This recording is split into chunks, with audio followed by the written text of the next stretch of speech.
আসসালামু আলাইকুম। আমার চ্যানেল থেকে থাকছি আমি ফরজে ইমরান। এই ভিডিওতে আমি তোমাদের সাথে যে বিষয়টা নিয়ে আলোচনা করব সেটা হচ্ছে উচ্চতর গণিতের অধ্যায় ৩ এর অনেক গুরুত্বপূর্ণ ২ টি এমসিকিউ। যে এমসিকিউটি করলে তোমরা প্রায় অনেকগুলো প্রশ্নের সমাধান করতে পারবে। ঠিক আছে? কারণ এই নিয়মে বেশি এমসিকিউ এখানে থাকে। এর পূর্বেও আমি একটা ভিডিওতে এখানে একটা এমসিকিউ দেখাইছি। এখানে আরেকটা এমসিকিউ তোমরা দেখতে পারবে।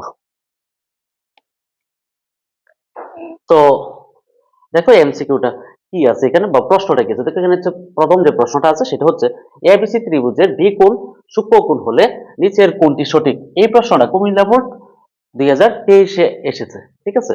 তো এখন প্রশ্ন হচ্ছে একটা সূক্ষ্মকোণী ত্রিভুজ সমকোণী ত্রিভুজ স্থূলকোণী ত্রিভুজের ক্ষেত্রে কোনটা সঠিক। ঠিক আছে?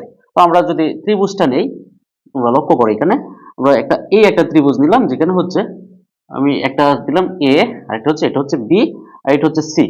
এখন এই যে কোণটা আছে আমার লক্ষ্য করো এখানে বলছে কিন্তু এই বি কোণ হচ্ছে সূক্ষ্মকোণ হলে বি কোণ কি হলে সূক্ষ্মকোণ। তোমার এই যে বি কোণ আছে বি কোণের বিপরীত বাহু কোনটা এসি। তার সম্পর্কটা হচ্ছে এসি বাহুর সাথে অপর দুইটা বাহুর সম্পর্ক। অর্থাৎ ঠিক আছে কিনা। তো এখন এইখানে হচ্ছে এই যে এসি বাহু আছে কোনটা আছে এসি। এই এসি বাহুর বর্গ অপর দুই বাহুর বর্গের সমষ্টি থেকে কি হইব ছোট হইব। ঠিক আছে? তো অপর দুই বাহু কি আছে দেখো এই হচ্ছে এবি বাহু স্কয়ার প্লাস হচ্ছে বিসি বাহু স্কয়ার।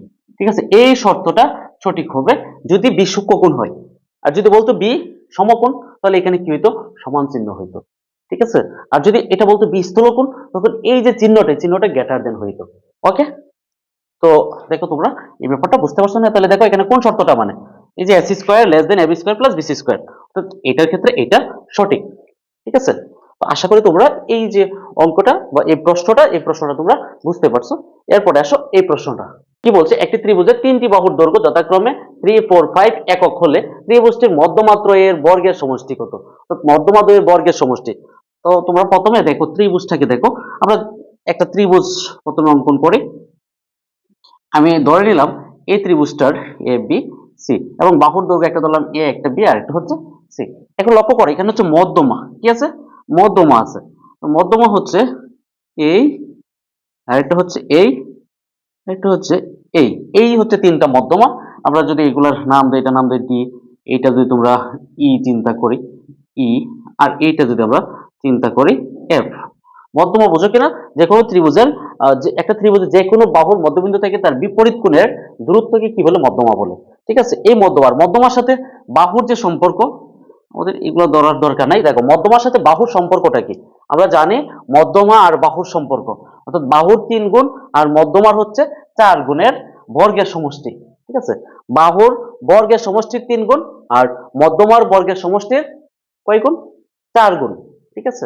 তো এইটা যদি তোমরা জানো তো দেখি আমরা এটার ক্ষেত্রে তার বাহু কি কি আছে।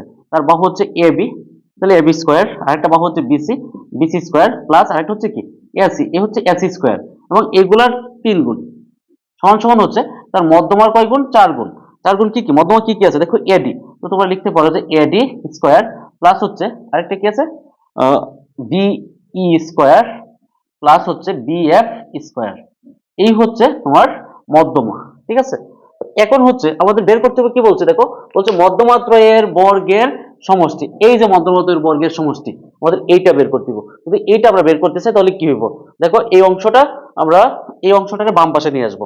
তো পুরো অংশটাকে যদি তোমরা বাম পাশে নিয়ে আসো তাহলে কি হবে দেখো তো আমরা লিখতে পারি কিনা দেখো 4 into AD square plus B square plus হচ্ছে বিএফ স্কয়ার। ওকে? এখন লক্ষ্য করো এখানে হচ্ছে 3 ইন্টু দেখো এটা যদি আমি এখানে তিনটা বাহু আছে একটা 3 4 আর একটা হচ্ছে 5 তাহলে একটা হচ্ছে 3 স্কয়ার আর একটা হচ্ছে 4 স্কয়ার আর একটা হচ্ছে কত 5 স্কয়ার। ওকে? এখন তোমরা লক্ষ্য করো এই যে টোটাল যে অংশটা আছে এডি স্কয়ার প্লাস হচ্ছে বি স্কয়ার প্লাস হচ্ছে বিএফ স্কয়ার। ঠিক আছে?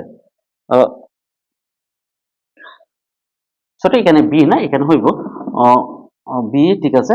এখানে বি না এখানে হচ্ছে সিএফ এটা হবে সিএফ এখানে হবে সিএফ। ঠিক আছে? তো এই জায়গাটা হবে সিএফ স্কয়ার। ওকে?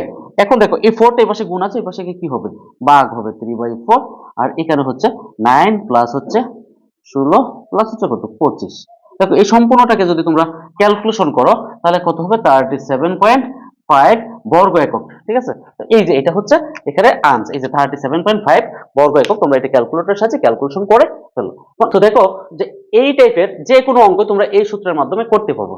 এখন যদি বলে যে ত্রিভুজটা যদি সমবাহু ত্রিভুজ, তো সমবাহু ত্রিভুজ হলে তার প্রত্যেকটা বাহু কি হইব? সমান হইব। এখন বলতে পারে যে তার মধ্যমাদের দৈর্ঘ্য হচ্ছে কত? 2 একক। যদি প্রত্যেকটা 2 একক হয় তাহলে তার প্রত্যেকটা বাহু তো তোমার হইতে পারে, বা তুমি x ধরতে পারো, সবটি x। তাহলে এখানে 3x স্কয়ার অর্থাৎ 3 4 12 হবে। ঠিক আছে? 12x স্কয়ার, আর এই পাশে তুমি ওই সবটিকে কি করব? গুণ করব। ঠিক আছে? এখানে হইব 9, আর তার সাথে যে বাহুটা বাহু স্কয়ার। তো যেমন কিরকম হইতে পারে? এরকম হইতে পারে, যেমন 12 যদি বাহুর দৈর্ঘ্য যদি তোমরা সবটি বাহু যদি থাকে তাহলে কি হইব? Square, 12 square. আর ওই পাশে যদি ধরো একটা বাহুর দৈর্ঘ্য যদি মধ্যমা যদি 3 হয়, প্রত্যেকটা মধ্যমা, তাহলে এখানে হইব তিনটা মধ্যমা এখানে যোগ করলে হইব 3, আর প্রত্যেকটা 3 স্কয়ার, তাহলে হইব কত? এখানে হইব 9 দিয়ে যদি 3 হয় তাহলে ইনটু হচ্ছে 3 স্কয়ার। এরকম হইব ক্যালকুলেশনটা, এবং এখান থেকে তুমি এর মান বের করবে। ঠিক আছে? যদি এটা সমবাহু ত্রিভুজ হয়, তোমরা এই প্যাটার্নটা মনে রাখবে, অথবা তুমি এই সূত্র দিয়েও তুমি সমবাহু ত্রিভুজ প্রত্যেকটা সমান ধরবা। ঠিক আছে? আশা করি তোমরা এই যে এখানে দুইটা গুরুত্বপূর্ণ এমসিকিউ আছে উচ্চতর গণিতের, তোমরা এই দুইটা এমসিকিউ বুঝতে পারছো। ধন্যবাদ তোমাদের সবাইকে।